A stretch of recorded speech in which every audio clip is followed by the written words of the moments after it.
가지 좀 질문을 드리면서 오늘 이 말씀을 좀 시작을 해보고자 합니다. 제가 아주 유명한 영화의 대사 하나를 제가 한번 성대모사를 한번 해볼 테니까 어떤 영화인지 그 제목을 한번 맞춰봐 주시면 감사하겠습니다. 떨리는데요. 한번 해볼게요. 네. 그래, 어찌 내가 왕이 될 상인가? 하나도 안 똑같죠? 죄송합니다. 용기 내서 해봤는데 굉장히 부끄럽네요. 저번에 이거 똑같은 대사를 우리 윤택한 목사님께서 말씀 가운데 한번 하셨던 적이 제가 기억이 나는데, 제가 담임 목사님에 비해서 연기력이 좀 딸리는 게 티가 나는 것 같습니다. 연기력을 좀 키워보도록 하겠습니다. 오늘은 좀 너그러이 용납을 해주시면 감사하겠습니다. 이 내가 왕이 될 상인가, 벌써 띄우시면 어떡해요? 예. 내가 왕이 될 상인가, 이 대사가 나오는 영화 제목이 앞에 보이시는 것처럼 관상입니다. 이 2013년에 개봉한 이 관상이라고 하는 영화에서 지금 앞에 보이는 이정재 배우가 연기하면서 수행대군 역할을 했는데, 그때 아주 유명한 대사로 모든 사람들의 뇌리에 남아있는 그런 대사죠. 정말 너무너무 유명해서 많은 어떤 컨텐츠들이나 코미디언들이 패러디를 많이 하는 것을 제가 봤던 것 같습니다. 그런데 말입니다, 여러분, 제가 한 가지 질문을 좀 더 드려보고 싶습니다. 이 내가 왕이 될 상인가 라고 하는 이 대사는 많이들 들어보셨을 텐데, 이 관상이라고 하는 이 영화의 좀 줄거리를 좀 기억을 하고 계십니까? 가물가물하시죠? 또 이 관상이라고 하는 영화의 주인공이 누구인지를 여러분들 기억을 하고 계십니까? 이정재예요? 아니에요. 다음 슬라이드 한번 넘겨봐 주시겠어요? 네, 이게 이 영화의 공식 포스터입니다. 주인공이니까 아마 가운데 계시겠죠? 가운데 그 위에 계신 분이 주인공이죠. 여러분들 잘 아실 텐데 송강호라고 하는 배우가 주인공이었습니다. 이 송강호라고 하는 배우 엄청난 작품들을 많이 찍었죠. 살인의 추억이라든지 괴물이라든지 이런 아주 굵직한 영화들을 많이 찍었고 엄청난 연기력을 보여줬습니다. 그런데 이렇게 존재감 있는 배우가요, 이 관상이라고 하는 영화에서 주인공이었다라고 하는 것을 기억을 하시는 분이 그렇게 많지가 않다는 겁니다. 참 신기하죠? 이 관상이라고 하는 영화에 대해서 사람들이 대부분 기억을 하는 것은 이정재 배우입니다. 엄청난 카리스마와 포스를 내뿜으면서 처음 등장하는 그 씬이, 장군의 포스를 내보이는 그 씬이 아주 유명하고요. 그리고 아까 우리가 봤던 이 장면에서 보는 것처럼 내가 왕이 될 상인가, 이 대사가 이 관상이라고 하는 영화를 본 사람들이 완전히 사로잡고 있습니다. 그래서 이 이정재 배우가 했던 이런 역할, 또 어떤 이런 현상을 영화계에서는 보통 뭐라고 얘기를 하냐면요, 씬 스틸러라고 얘기를 하죠. 장면을 훔쳤다는 겁니다. 그러니까 그 장면에서는 이 사람밖에 안 보이는 거예요. 그래서 모든 이 이야기의 내용과 다른 사람들의 연기는 기억이 나질 않고요, 이 관상이라는 영화라고 하면 이정재 배우 생각밖에 안 나는 겁니다. 자, 이런 현상을 심리학에서 설명을 하는 그런 이론이 있습니다. 그것은 현저성 편향, 셀리언스 바이어스라고 얘기할 수 있을까요? 네, 이렇게 발음이 제가 좀 좋지 않아서 죄송합니다. 현저성 편향이라고 하는 말로 이렇게 얘기를 합니다. 좀 어렵게 느껴지시는데, 여러분, 현저하다라고 하는 표현은 잘 알고 계실 겁니다. 현저하다는 게 뭐죠? 두드러지고 확 튀어나오고 하는 게 현저하다라고 하는 그런 뜻이죠. 그래서 어떤 영화나 드라마나 소설이나 뉴스 같은 어떤 컨텐츠들을 사람들이 볼 때 가장 현저했던 장면, 가장 충격적인 장면만을 기억하고 나머지들은 잊어버리는 현상을 바로 이 현저성 편향이라고 얘기를 하는 겁니다. 그러니까 사람들은 항상 가장 강렬한 장면을 위주로 기억을 하고요, 그리고 기억을 그렇게 만들어 간다라는 겁니다. 그런데 사람들은 놀랍게도 이 충격적이고 강렬한 장면만을 기억을 하고 정작 그것이 이어지는 그 서사들, 왜 그런 일이 벌어졌는지를 잊어버리기가 쉽다라는 거죠. 참 놀라운 부분인 것 같습니다. 그래서 어떤 사건은 기억을 사람들이 다 하십니다. 그런데 그 사건을 연결하는 기억이 온전하지 못한 경우가 많습니다. 아까 우리가 관상이라고 하는 영화의 한 대사, 그 내가 왕이 될 산가, 이거는 기억이 나는 거죠. 그리고 그 씬은 기억이 납니다. 한 배우는 또렷이 기억이 납니다. 그런데 전체의 내용은, 전체의 이야기는 기억하지 못하는 이런 현상이 생각보다 우리의 삶에서 많이 발생을 한다는 거죠. 그런데 말입니다, 여러분, 이런 현저성 편향이, 이런 실수가 우리가 성경을 읽을 때도 꽤나 많이 발생한다라고 하는 것을 여러분들 알고 계십니까? 성경 속에서 어떤 씬, 어떤 장면은 기억이 나는데 그 이야기가 무엇을 말하려고 하는지를 우리가 제대로 캐치하지 못하는 경우가 꽤나 많다는 겁니다. 오늘 우리가 보고 있는 마가복음 4장이 바로 이런 함정에, 이런 실수에 우리가 자주 빠지기 쉬운 그런 본문입니다. 오늘 우리에게 주어진 마가복음 4장 35절에서 5장 2절까지의 말씀 우리가 오늘 보면서 우리에게 아주 익숙한 이 이야기가 진정으로 우리에게 무엇을 말하고자 하는지, 무엇을 알려주고자 하는지를 함께 살펴보고 그 안에 있는 은혜를 같이 나눌 수 있기를 원합니다. 먼저 오늘 말씀의 내용을 함께 정리해 보는 것이 조금 좋을 것 같습니다. 여러분, 근데 말씀을 읽어 나가기 전에 제가 한 가지 말씀을 읽는 팁을 드립니다. 굉장히 중요한 건데요, 성경을 제대로 읽으시려면요, 여러분, 아주 필수적인 습관 하나가 있습니다. 그것은 바로 주어진 본문이 있으면요, 그 본문 앞과 뒤의 문맥을 좀 항상 확인을 하시는 것이 좋습니다. 예를 들면 이런 겁니다. 오늘 이제 마가복음 우리가 또 그렇게 살펴보겠지만 들어오셔서 주보를 받으시고 이렇게 말씀을 보실 때에 그때 주어진 본문을 여러분들 한번 읽어보시는 경우가 많을 겁니다. 근데 그 이전과 이유도 같이 한번 읽어보면 참 좋다라는 거죠. 마가복음 4장 1절과 2절을 한번 보죠. 1절과 2절은 이렇게 기록이 되어 있습니다. 예수께서 다시 바닷가에서 가르치시니 큰 무리가 모여들거늘 예수께서 바다에 떠있는 배에 올라 앉으시고 온 무리는 바닷가 육지에 있더라. 이에 예수께서 여러 가지를 비유로 가르치시니. 여러분이 말씀을 잘 보시죠. 마가복음 4장의 첫머리입니다. 여기에서 예수님이 어떤 일을 하고 계시는지 우리는 금방 볼 수가 있죠. 지금 무엇을 했다고 지금 마가가 기록을 하고 있습니까? 1절에 기록되어 있죠. 바닷가에서 가르치셨다라고 이렇게 되어 있습니다. 예수님은요, 갈릴리 지역에 있는 많은 무리들을 찾아다니시면서 그 무리들을 향해서 항상 하나님 나라의 말씀을, 그 천국의 말씀을 가르치셨습니다. 그게 예수님의 공생의 사역의 아주 중요한 부분을 차지하고 있죠. 그래서 오늘 말씀에서 어떻게 가르치시고 있는 상황이었다고 묘사를 하고 있냐면, 예수님이 지금 바다 위에 떠 있는 한 배 위에 계시는 겁니다. 그리고 지금 무리들은 어디에 있죠? 그 배가 앞에 있는 무태, 거기에서 사람들 많이 몰려 있는 겁니다. 왜 이렇게 말씀을 하셨을까요?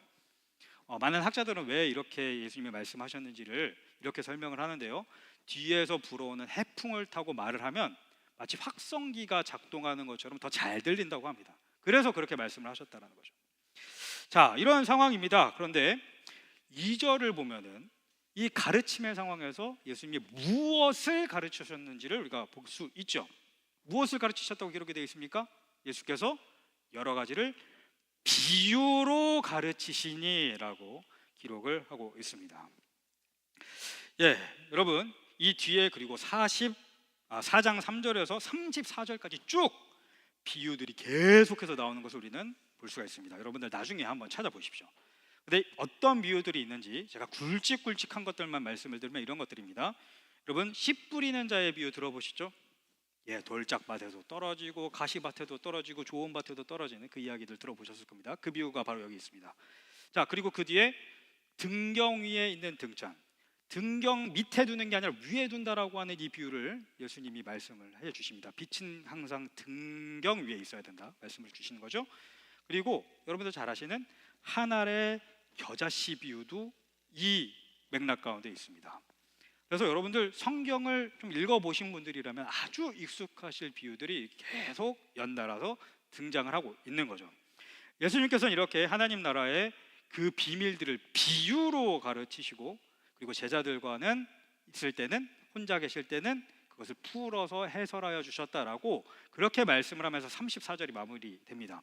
자, 이렇게 예수님께서 놀라운 그 권위의 말씀을, 천국의 비밀을, 하나님 나라를 가르쳐 주시니 당연히 많은 사람들이 그 말씀을 듣기 위해서 예수님 앞에, 그리고 제자들 앞에 찾아왔습니다. 예수님은 정말 그들을 향해서 있는 정성을 다해서, 최선을 다해서, 힘을 다해서, 사력을 다해서 그 하나님 나라의 비밀을 가르쳐 주십니다. 그리고 제자들에게 해설을 해주시죠. 그리고 그렇게 예수님의 모든 사력이 다 쏟아진 다음에 이제 그 시간이 흐르는 그 시점을 오늘 말씀 35절은 기록을 하고 있는데, 뭐라고 얘기를 하냐면 그날 저물 때라고 얘기를 합니다. 예수님이 계속해서 말씀을 전하니까 한나절이 지나가 버린 거죠.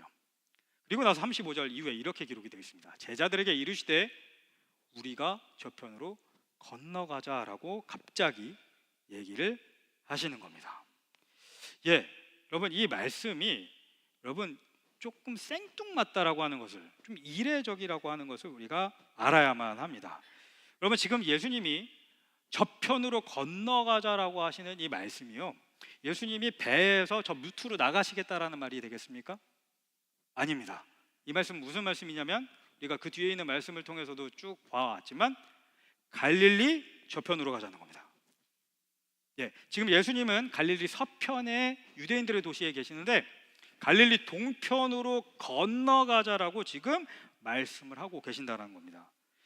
여러분, 이게 아주 이례적인 겁니다. 이따가 제가 더 설명을 드리겠지만, 여러분, 그 이례적인 것을 우리가 볼 수가 있는 게 왜 그러냐면, 우리가 상식적으로 생각을 해보면 알 수가 있습니다. 여러분, 일반적으로 지금 해가 저물고 있습니다. 날이 저물고 있는데 배가 사람을 싣고 건너편으로 건너가는 그런 항행을 일반적으로는 하지 않습니다. 지금 우리가 사는 이 시대에는 여러분 한밤이 되면은 그래도 걸어 다닐만 하죠. 왜 그렇죠? 가로등이 많이 있고요, 또 집집마다 불빛이 있어서 조금 어둡다가도 이렇게 지나가다 보면 다시 빛이 보이고 해서 걸어 다닐 만도 하고 차로 이렇게 갈 만도 합니다. 그런데 예수님의 시대는 어떤 시대였죠? 무려 지금으로부터 2000년 전입니다. 그럼 그때는 전기가 있습니까? 없습니까? 없죠. 지금처럼 밤이 환한 시대가 아니라는 겁니다. 그래서 조선 시대만 생각해봐도 그렇지만 한 100여 년 전, 150여 년 전만 하더라도 밤이 되면 사람들이 하는 행동은 전 세계 문화를 막론하고 그냥 정해져 있었습니다. 뭐였을까요? 집에 가야 됩니다. 집에 가서 밥 먹고 자는 게 일인 겁니다. 해가 지면 어두워지니까 아무것도 할 수 없고, 어두워지면 누가 나를 공격할지 모르고 어떤 들짐승이 나를 공격할지 모르기 때문에 빨리 집에 가야 되는 상황이 해가 저물 때의 상황인 겁니다. 그런데 여러분, 이런 승객이 탄 어떤 항행이 아니라 배가 그래도 밤에 움직이는 경우가 있었다고 학자들은 이야기를 합니다. 어떤 경우가 있었을까요? 그것은 바로 야행성 물고기들을 잡는 어업을 하는 어부의 배들은 밤에 나갔다고 합니다. 그러니까 성경을 보면 이런 이야기들이 많이 기록이 되어 있어요. 어부 출신이던 베드로가 한밤중에 고기를 낚으러 갈릴리 바다로 나갔다가 한 마리도 못 잡고 예수님을 만나게 된 이야기가 요한복음에 기록이 되어 있죠. 그렇지만 그런 먹고 사는 문제가 아닌 이상, 그리고 그 바다가 너무나도 익숙한 어부가 아닌 이상 밤에 배를 타고 항행을 하는 것은 매우 이례적인 일이었던 겁니다. 밤에 배를 타고 움직이는 것은 그만큼 너무도 위험한 일이기 때문인 거죠. 그런데 우리 예수님이 배를 타고 밤새 저 건너편으로 넘어가자고 지금 제자들에게 말씀을 하고 계시는 겁니다. 여러분, 같이 한번 생각을 해보죠. 일반적인 상식을 가지고 만약에 우리가 그곳에 있는 제자들이라면 이렇게 생각하지 않았겠습니까? 예수님 꼭 이때 가셔야만 합니까? 날이 저무는데 하루 쉬셨다가 우리도 조금 채비를 하고 갈릴리 저편으로 넘어가도 되지 않겠습니까? 라고 제자들이 그렇게 상식적으로 생각할 수 있지 않겠습니까? 그런데 예수님은 굳이 그 제자들을 데리고 그 해 저무는 밤이 곧 찾아오는 이 시점에 저기로 가야 되겠다, 갈릴리 동편으로 내가 가야 되겠다 하고 선언하시며 끌고 가시는 겁니다. 우리는 지금 이 지점에서 예수님과 제자들이 지금 배를 타고 갈릴리 동편으로 넘어가는 이 이야기가 아주 비범하고 아주 이례적이고, 그래서 예수님께서 분명한 의도를 가지고 목적을 가지고 이유를 가지고 하시는 일임을 우리가 눈치를 채야 되는 겁니다. 지금 예수님만이 지금 영적인 눈으로 바라보고 계시는, 하나님의 마음으로 바라보고 계시는 어떤 일이 일어나려고 하는 상황인 겁니다.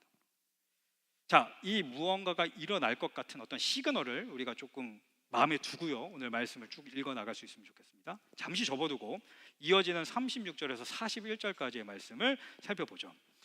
신앙생활을 그래도 수년 이상 하셨던 분들은 너무나도 익숙하신 이야기, 그러나 너무나도 놀라워서 믿기 힘든 이야기가 펼쳐집니다. 짧게 정리를 해보겠습니다. 이런 이야기죠. 예수님과 제자들이 탄 배가 갈릴리 바다를 넘어갑니다. 그런데 그때 어떤 일이 발생하죠? 광풍이 몰아치기 시작합니다. 집채만한 파도가 이 배에 부딪혀 오기 시작합니다. 그러면 어떻게 될까요? 배에 물이 쳐들어오고 차오르기 시작합니다. 지금 어떤 상황인 거죠? 예수님이 타신 배가 침몰할 위기에 처하고 만 겁니다. 그런데 이때 예수님이 어떻게 계시는지가 아주 기가 막히죠. 상상을 초월하죠. 예수님이 광풍과 파도를 만난 그 배 뒤편에서, 그 고물에서 세상 모르고 베개까지 베시고 아주 본격적으로 주무시고 계십니다. 여러분, 그냥 조시는 게 아니에요. 베개를 베셨대잖아요. 너무 힘드시고 진을 다 쏟으셔서 그 이전에 자기로 작정하고 주무신 거예요. 일반적인 사람이라면 이게 진짜 말이 되나? 라고 생각할 정도의 반응을 할 수밖에 없는 그런 상황을 성경은 지금 보여주고 있는 겁니다. 제자들은 광풍과 파도 때문에 난파될까봐, 침몰할까봐 지금 난리가 났습니다. 그런데 예수님은 어떠세요? 예수님 홀로 평온하십니다. 어떻게든 살아남기 위해서 제자들이 어떤 일들을 했을까요? 돛을 내렸겠죠. 이 파도가 일고 바람이 부니까 돛이 있으면 막 좌우로 아무데나 막 갈 거 아닙니까? 돛을 내리고 닷도 내리고 불필요한 물건들 다 던져버리고 물을 막 퍼내고 아주 난리가 났을 겁니다. 그런데 예수님은 무엇 하십니까? 아무것도 안 하고 주무십니다. 이 모습을 보다 못한 제자들이 예수님을 깨우고 말합니다. 예수님, 저희가 죽게 생겼는데 우리를 왜 안 도와주십니까? 왜 우리를 돌보아 주시지 아니하십니까? 라고 따지듯 예수님을 몰아세웁니다. 그때 예수님이 부스스 배 뒤편에서 일어나셔서 선비로 나가십니다. 이물로 나가십니다. 그리고 말씀하시는 겁니다. 뭐라고요? 이렇게 얘기하십니다. 잠잠하라, 고요하라. 딱 이 두 마디 하시는 겁니다. 그랬더니 어떻게 됐습니까? 뒤에서 보시는 것처럼 바람이 그치고 파도가 잦아들고 아주 잔잔해졌다라고 오늘 말씀은 기록하고 있습니다. 그리고 광풍과 파도로 인해서 죽을까봐 안간힘을 쓰면서 싸우고 있었던 그 모든 일을 다 해내고 지쳐있고 녹초가 되어 있는 제자들을 보면서 예수님이 40절에 이렇게 얘기를 하십니다. 어찌하여 이렇게 무서워하느냐?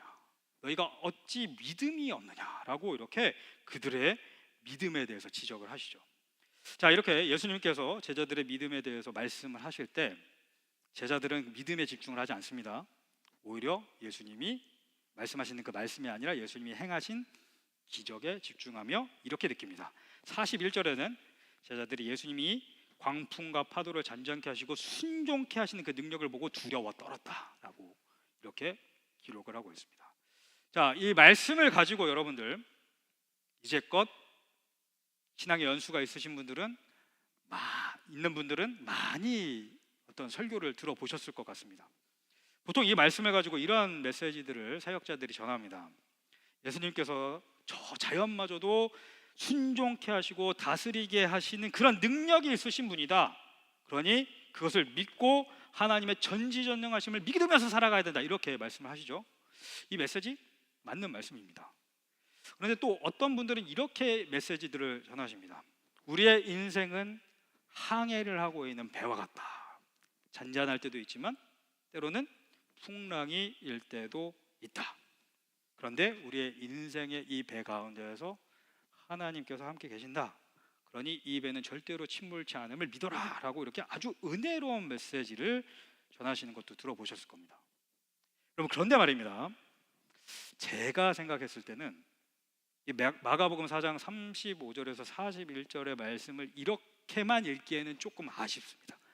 진짜 이야기하고자 하는 거, 그 안에 심연에 있는 정말 중요한 이야기를 거기까지는 닿지 못한 것처럼 느껴지기 때문입니다. 여러분, 마치 저는 오늘 이 말씀을 보면서 그렇게만 말씀을 전하시는 것은, 아까 제가 관상이라고 하는 영화를 말씀을 드렸죠. 그 관상이라는 영화에서 관객들이 그 영화의 내용은 기억을 못하고 수양대군이 내가 왕이 될 상인가 라고 하는 그 대사만, 그 씬만 기억하는 것과 마찬가지 상황이라고 저는 생각을 합니다. 말씀을 읽으면서요, 아까 말씀드렸던 현저성 편향이 일어난 겁니다. 그런 오류에 빠지게 된 겁니다. 왜 그러냐면 이 예수님이 하신 일이 너무도 놀라운 충격적인 장면이기 때문인 겁니다. 이렇게 놀랍고 충격적인 일이 벌어졌답니다. 인간이 절대로 컨트롤할 수 없는 자연이 참 인간이신 예수님께 순종한 그 일이 일어난 그 충격적인 장면들을 지금 우리가 다 말씀을 통해서 본 겁니다. 그런데 이 충격적인 장면만 기억을 하고 우리가 아까 처음에 제가 말씀드렸던 아주 중요한 것을 여러분 벌써 잊어버리지 않으셨습니까?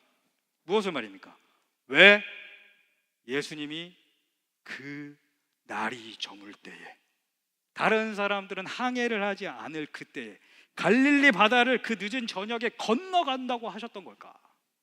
왜 예수님은 그때 딱 그 시점에 갈릴리 바다를 건너셔야만 했는가라고 하는 본래적인 궁금증을 여러분 우리가 다 지금 기억상실이 걸린 것처럼 잊어버렸습니다. 그렇지 않으십니까?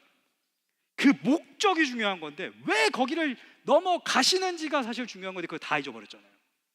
그렇습니다. 여러분, 오늘 이 마가복음 4장의 말씀을 읽어나가시면서 제일 중요한 것은요, 예수님께서 자연을 다스리시는 능력이 있다라는 그 메시지가 아닙니다. 중요하긴 한데, 그것도 중요한데요, 그것보다 더 중요한 게 있다는 거죠. 또 예수님께서 그런 놀라운 능력을 발휘하시면서 우리의 이 삶을 지켜주신다라는 내용도 아니에요. 그것도 물론 중요한데 더 중요한 게 있다는 거죠. 진짜 중요한 건 예수님이 왜 그런 놀라운 능력을 발휘하셔서, 초자연적인 능력을 발휘하셔서 저 갈릴리 저편으로, 동편으로 넘어가시려고 하셨는가, 왜 이 항해를 주도하셨는가라고 하는 그 이유인 겁니다.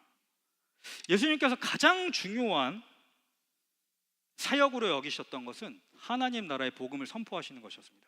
그리고 비유로 그것들을 가르치시는 거죠. 그런데 예수님이 그 사역을 지금 뒤로 하고 급히 배를 돌리셔서 갈릴리 바다를 건너가시는 결정을 하십니다. 근데 그 이유를 알기 위해서 우리는 사장만 봐서는 절대로 알 수가 없어요. 그래서 여러분들 되게 익숙치 않으시겠지만 제가 오늘 본문 말씀을 5장 1절부터 2절까지를 본 겁니다. 여러분, 우리가 이제 성경을 볼 때에 우리가 가끔은 기억을 하면 좋은 어떤 사실 하나가 있습니다. 여러분들이 보고 계시는 그 성경에 장과 절이 있습니다. 그죠? 그래서 우리 오늘 누가복음 4장과 5장을 봤죠. 그리고 절수를 봤습니다. 그런데 여러분, 이 장과 절이 성경이 쓰이던 그 시점부터 있었을까요? 아닙니다. 장은 1200년경에 만들어졌고 절은 1500년경, 1600년경에 만들어졌습니다. 그러니까 만들어진 지 절은 한 500년, 600년밖에 안 된 겁니다. 그러면 그 이전에 있던 사람들은 이 성경을 어떻게 봤을까요? 장절 모르고 본 거예요. 전체로 통으로 본 겁니다. 그렇게 되면 이전에 있었던 사람들은 오히려 우리보다 이 말씀을 더 정확하게 이해했을 수 있는 가능성이 있는 겁니다. 5장을 봐야 왜 예수님이 이 항해를 시작하셨는지를 우리는 볼 수 있습니다. 마가복음 5장 1절에서 2절까지 우리 한 목소리로 같이 한번 읽어보도록 합니다. 시작. 예수께서 바다 건너편 거라사인의 지방에 이르러 배에서 나오시매 곧 더러운 귀신 들린 사람이 무덤 사이에서 나와 예수를 만나니라. 아멘. 여러분, 이 말씀이 진실로 아멘인 줄 믿습니다. 이게 제일 중요한 말씀입니다. 2절에 예수님이 왜 이 갈릴리 바다를 그 저녁에 넘어가시는 그 이유가 분명하게 등장을 합니다. 거센 폭풍과 거친 파도 뚫고 그것을 꾸짖고 잠재워서 가시면서까지 자연 현상을 컨트롤하는 그 초자연 능력까지 발휘하시면서 급박하게 갈릴리 바다를 건너가신 이유, 그것이 무엇이었습니까? 바로 한 사람을 만나기 위함이셨던 겁니다. 갈릴리 건너편에 거라사라고 하는 지방에 한 항구에 배를 대고 배에서 예수님이 내리시자마자 누가 찾아왔다고 기록이 되어 있죠? 한 사람이요. 근데 그 사람이 어떤 사람이었대요? 바로 더러운 귀신 들린 사람이 예수님을 찾아왔다고 오늘 말씀이 기록하고 있습니다. 이 사람이 어떤 사람이 있는지를 지금 수식해주고 있는 어떤 이 단어 하나를 우리가 잘 한번 살펴볼 수 있기를 원합니다. 그는 어디 지역의 사람이었다고요? 거라사 지방의 사람이었다. 거라사, 이 동네는 예수님 당시에는 데카폴리스라고 하는, 그러니까 데가볼리라고 성경이 기록이 되어 있는데 이 구역에 속한 이방인들이 살고 있는 지역이었습니다. 그래서요, 이 거라사에 대해서는 이 유대인들이 그곳에 있는 도시의 이름들을 기록에 남겨놓지도 않았습니다. 왜요? 이방인들 사는 도시니까요. 유대인들 거기 안 사니까요.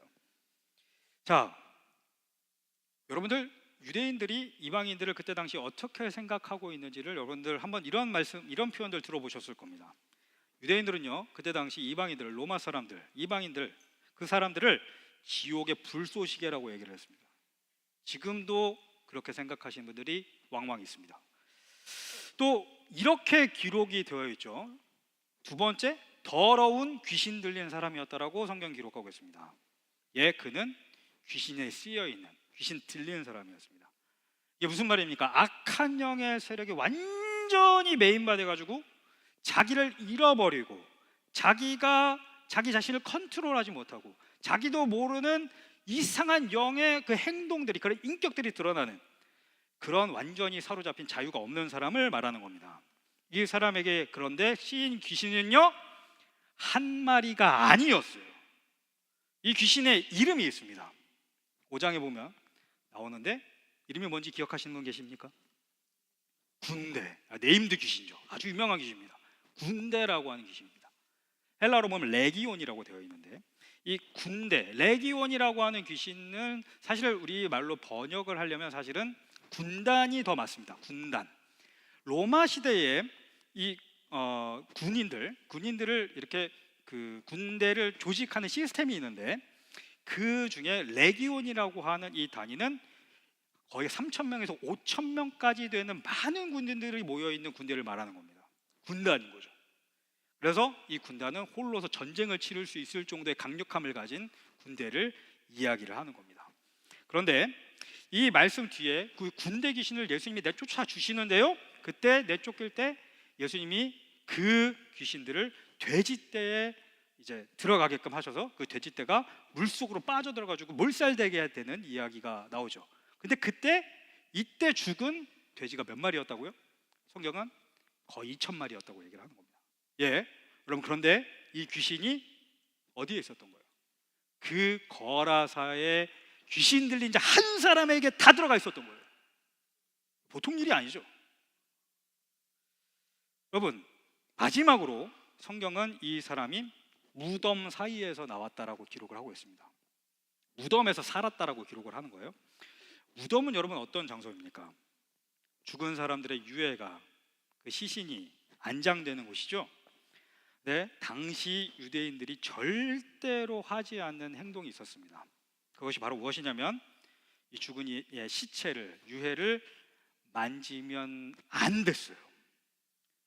죽은 것을 만지게 되면 어떻게 되죠? 율법에 저촉이 되고 즉시 부정하게 됩니다. 여러분, 그래서 여러분들 잘 알고 계시는 비유 중에 선한 사마리아인의 비유가 있죠.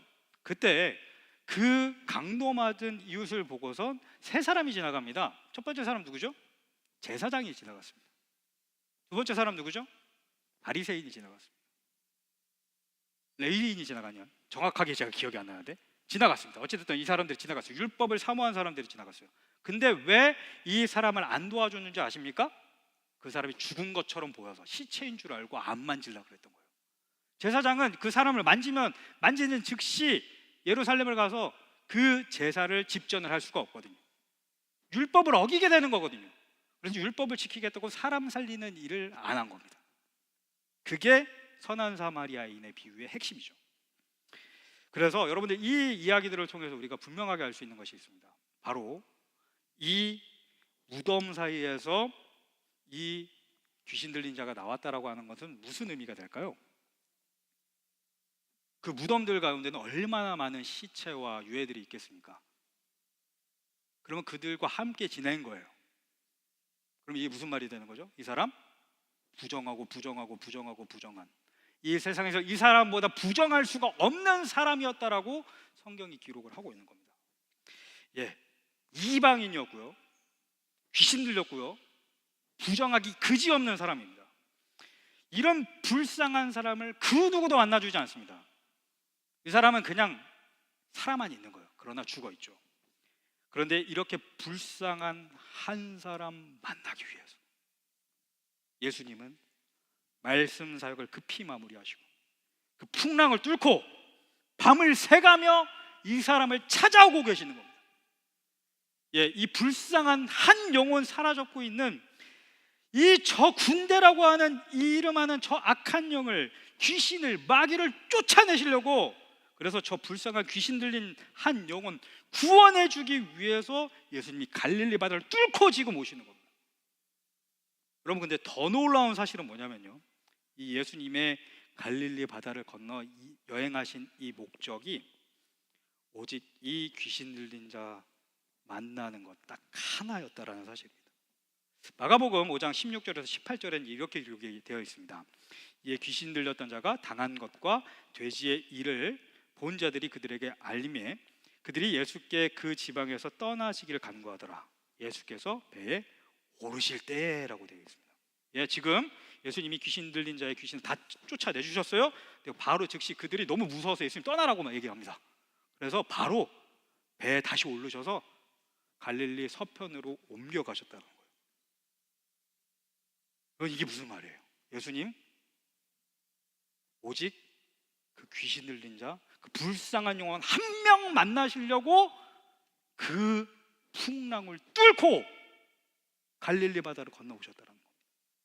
사랑하는 여러분, 이렇게 오늘 마가복음 4장의 말씀과 5장의 말씀을, 그 맥락을 이어서 우리가 이 말씀을 살펴볼 때에 우리는 이 마가라고 하는 사람이 이 이야기를 통해서 우리에게 알려주기를 원하는 진정한 메시지를 깨달을 수 있게 됩니다. 그것은요, 우리 예수님은 한 영혼을 위해 그 갈릴리 바다를 건너서 목숨을 걸고 찾아오시는 분이라는 겁니다. 말씀에 기록된 그대로. 다른 성경에 이렇게 기록되어 있죠. 예수님이 직접 말씀하십니다. 한 마리 양을 구원하기 위해서 99마리의 양을 뒤로 두고 사망의 음침한 골짜기로 나아가는 선한 목자처럼 예수님이 그 일을 실제로 행하셨다라고 지금 마가는 이야기를 하고 있는 겁니다. 예수님은 한 생명 구하기 위해서 그 모든 수고를 마다하지 않으시는 분입니다. 한 영혼을 천하보다 진실로 귀하게 여기시는 분이십니다. 여러분, 그래서 우리는 오늘 말씀을 통해서 예수님의 그 놀라우신 능력이 아니라 예수님 그분 자체를 봐야 됩니다. 예수님 그분이 누구신지를 봐야 돼요. 그분이 증명하여 드러내셔 행동하신 그 사랑을 봐야 되는 겁니다. 그게 바로 이 갈릴리로 향하는 그 바다를 뚫고 지나가는 이 여행을 통해서 성경이 우리에게 가르쳐 주고자 하는 진짜 핵심 메시지인 겁니다. 사랑하는 여러분, 오늘 우리에게 주신 이 마가복음 4장 35절에서 5장 2절의 말씀을 바로 이 시선에서 우리가 볼 때에 우리는 예수님이 계신 배에 풍랑이 왜 찾아오는지를 알게 됩니다. 여러분, 이상하지 않습니까? 예수님이 계시면 풍랑이 안 찾아와야 되는 거 아니에요? 여러분, 분명히 기억하시기 바랍니다. 예수님이 계신 배에는 풍랑이 안 찾아오는 게 아니라 도리어 예수님이 계신 배에는 반드시 풍랑이 찾아오게 되어 있습니다. 왜 그럴까요? 여러분, 예수님이 계신 배는요, 아무런 목적 없이 그 바다를 유랑하는, 그 호수를 유랑하는 유람선이 아니기 때문입니다. 예수님이 계신 배는요, 목적을 가진 배입니다. 예수님이 계신 배는 영혼을 구원하기 위해서 바다를 건너시는, 그것이 모두 준비되어 있는 영혼의 구조선인 겁니다. 또 악한 영의 입장에서 살펴볼까요? 그 악한 영의 견고한 진을 파쇄하는, 마치 너무나도 단단해서 저 북극에 있는 그 빙하들을 뚫고 나가는 쇠빙선처럼 강력한 힘을 가진 게 예수님이 계시는 그 배라는 거예요. 사람의 영혼은 구원하고 악한 영의 세력들은 물리치는 그 배가 예수님의 배인 줄 믿습니다. 예수님이 배에 타셔서 제자들과 함께 가실 때, 그렇기 때문에 저 악한 영의 세력들은 반드시 악을 품고 덤벼들 수밖에 없습니다. 풍랑을 가지고 찾아올 수밖에 없는 거예요. 왜요? 저 악한 영의 세력들은, 마귀들은, 사단은 인간의 영혼을, 자신이 갖고 있는 그 인간의 영혼을 결코 뺏기기를 원치 않기 때문입니다. 그래서 그 악한 영의 세력들이 정말 똘똘 뭉칩니다. 얼마나 이렇게 팀워크가 좋은지 모르겠어요. 그 군대라고 하는 귀신을 지켜주기 위해서 풍랑과 파도가 동원된 겁니다. 예수님이 찾아오시는 그 배를 그래서 막아서는 거죠. 그렇기 때문에 예수님이 계신 배에는 여러분 반드시 풍랑이 찾아오는 게 당연한 일임을 여러분들 분명히 아실 수 있는 저와 여러분들이 되실 수 있기를 소망합니다. 바로 이 진리, 예수님께서 풍랑을 뚫으시며 온 힘을 다해서 한 사람을 찾기 위해서 지금도 가고 계시고, 악한 영이 그것을 풍랑처럼 방해한다는 것을 여러분 가장 깊이 깨닫게 되는 장소가, 그런 자리가 있습니다. 어딘 줄 아십니까? 바로 선교의 자리입니다. 국내 선교든 해외 선교든 선교를 여러분 가신 분들은 제가 하는 이 말이 무슨 말인지를 다 아실 겁니다. 선교를 결심하는 순간 한번 생각을 해보죠. 모두가 다 경험을 해보셨을 텐데, 선교를 결심하는 그 순간 얼마나 많은 풍랑이 찾아오는지 모릅니다. 비즈니스에 문제가 생겨요. 회사에 문제가 생깁니다. 사람들과의 관계가 문제가 생기기도 하고요. 갑자기 막 사고 같은 게 일어나기도 하고, 하여간 엄청난 풍랑을 선교를 작심하는 순간 만나게 되어 있습니다. 여러분, 또 선교를 준비하는 그 기간은 또 어떤 줄 아십니까? 괜찮을 것 같죠? 아니에요. 주변에서 별의별 소리가 다 들려옵니다. 팀원 가운데 미묘하게 껄끄러운 감정이 생겨서 막 마음이 힘들어지는 경우도 있습니다. 막 별일 아닌 일 갖고 막 싸웁니다. 그러니까 그런 어떤 하여간 별의별 풍랑이 다시 한번 2차적으로 그때 찾아옵니다. 그런데 여러분, 선교를 가게 되면 어떤 일이 발생할까요? 선교를 가면요, 더합니다.